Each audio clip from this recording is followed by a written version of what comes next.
Depending on who you ask, the American dream is either doing well. It's really about the American dream. The American dream is alive and well. Or not so well. Because the owners of this country know the truth. It's called the American dream because you have to be asleep to believe it. To decide who is right here, we first have to define what the American dream is. Now, as best as I can tell, the American dream is a set of ideas that in the United States, the best people regardless of background will rise to the top, that kids will be better off than their parents, that people are successful because they worked hard to get there, and that people will be rewarded for their hard work. Now, that all sounds nice, but these promises of the American dream are not empirical facts. They are cliches that politicians repeat to assure us that our system is fundamentally sound. Sure, the rags to riches tales of immigrants working their way to the top of American society make for a feel-good story, but on this channel, we don't care about feelings. We only care about facts. So let's take a look at some numbers. We'll start by examining the claim that people will rise up through the ranks based on their hard work, regardless of what class they were born into. A report from the Brookings Institute found that 42% of children born into the bottom fifth of the income distribution stay there, while only 6% end up in the top fifth. This means if you're born poor, you're probably going to end up poor. Looking now at the other side, it's the opposite, with kids born into the top fifth having nearly a 40% chance of staying there, and hardly any chance of ending up in the bottom fifth. If we were an equal opportunity society, meaning that people from all backgrounds have an equal shot of making it, the numbers probably wouldn't be so lopsided. Under equal opportunity, you would expect everyone to have about a 20% chance of ending up in each of the 5 sections. But as we saw, rich kids have a way better chance of becoming rich adults than poor kids do. Now you might be thinking, okay, those numbers aren't amazing, but the US is still better at upward mobility than all those socialist countries in Europe, right? And you would be wrong.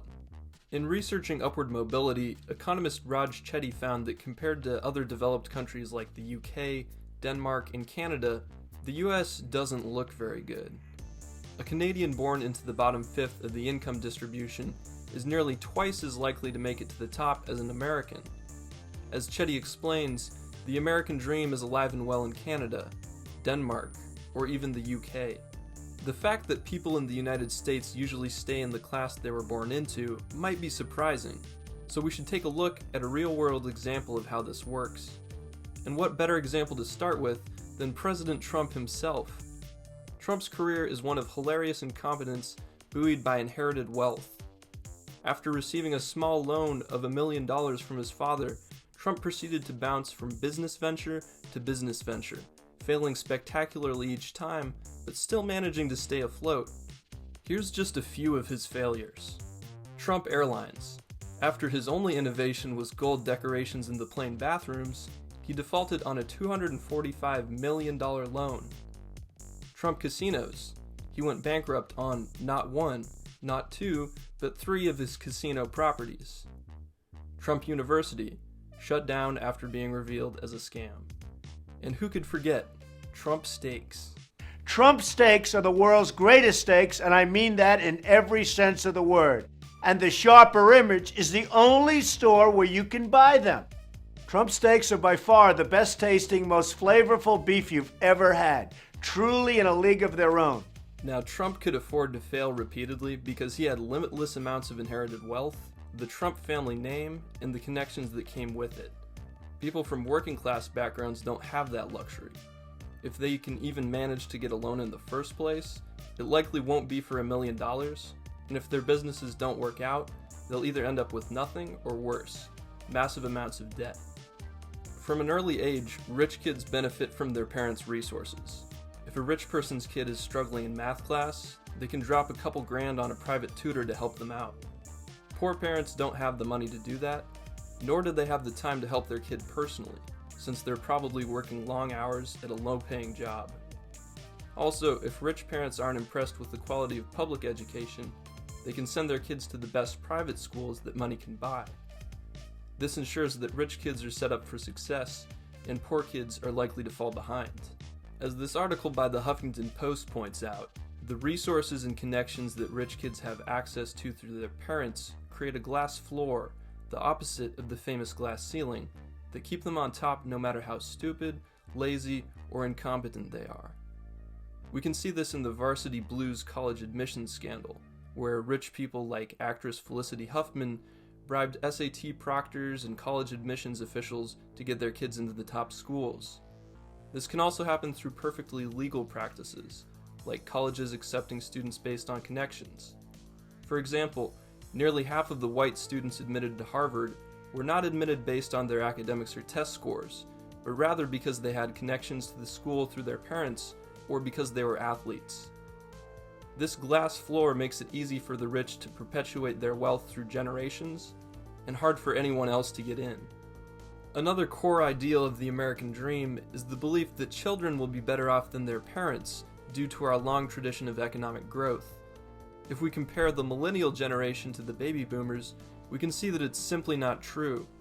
Millennials without a bachelor degree, which is 61% of that generation, make significantly less than boomers did with the same education at the same age. Millennials with some college made an average of $36,000 per year in 2018 compared to boomers who made $39,000 at the same age in 1982. The economy has grown significantly since 1982, but most people are making less money than their parents. Why? Well, if we look at the ratio of CEO to worker compensation, we can see that CEOs are making way more money, while the average worker is making about the same. All of the growth is going directly to the top, rather than trickling down. It's also interesting to compare wages with productivity. We can see that until 1973, increases in productivity, meaning that people are producing more in the same amount of labor time, translated to increases in wages. After that, wages completely flatline, despite steady increases in productivity. So, workers continue to get more productive, but the gains of that productivity are being paid out to shareholders and CEOs rather than workers. Here's the core problem. When the gains enabled by economic growth are being skimmed off by the upper class, you're going to have a lot of people making less money than their parents did. Now, the next piece of the American dream is the idea that if someone is rich, they must have worked hard and contributed something of value to society. So let's examine the case of Martin Shkreli, a man who made millions by contributing nothing and actively harming people. Shkreli was the CEO of Turing Pharmaceuticals and became infamous when he raised the price of Daraprim, an HIV medication, from $13.50 to $750 per pill. Shkreli was able to do this because his company had sole distribution rights on Daraprim. Now, it's common for the government to grant monopolies to drug companies as a way of incentivizing more development, but in the case of this particular drug, Turing Pharmaceuticals purchased the rights from Impax Laboratories, who acquired it when they purchased Core Pharma, who bought it from GlaxoSmithKline. So Shkreli is making money off a drug that his company had no hand in developing, and by using his monopoly to raise the price, it's not just that he isn't contributing anything, he's actually benefiting from making other people's lives worse. He didn't innovate, he didn't create value, he's simply coasting off the success of the scientists who actually developed the drug back in 1953. I would also add that even if Shkreli's company did develop the drug, he would still be the one getting all the money, not the scientists who actually made it. But that's a discussion for a different day. What Shkreli did is an example of something called rent-seeking. Rent-seeking basically means increasing your income without creating wealth, or gaining money without adding value to the economy, like Shkreli did by acquiring a patented drug and jacking up the price. There are opportunities for rent-seekers hiding in every corner of the economy. Companies can buy their competitors to gain a monopoly, conspire with other companies to raise prices, or lobby the government to subsidize them or ignore unethical behavior. You've probably heard of these methods, but there's one type of rent-seeking that tends to go under the radar. I'm talking, of course, about land ownership. When someone owns a piece of land and receives money for it, whether it's from tenants or oil companies drilling on it, they're extracting rent. Landlords earn money simply by having their name on a piece of paper somewhere, not by creating value. Now, if you buy land and build a house, that's different.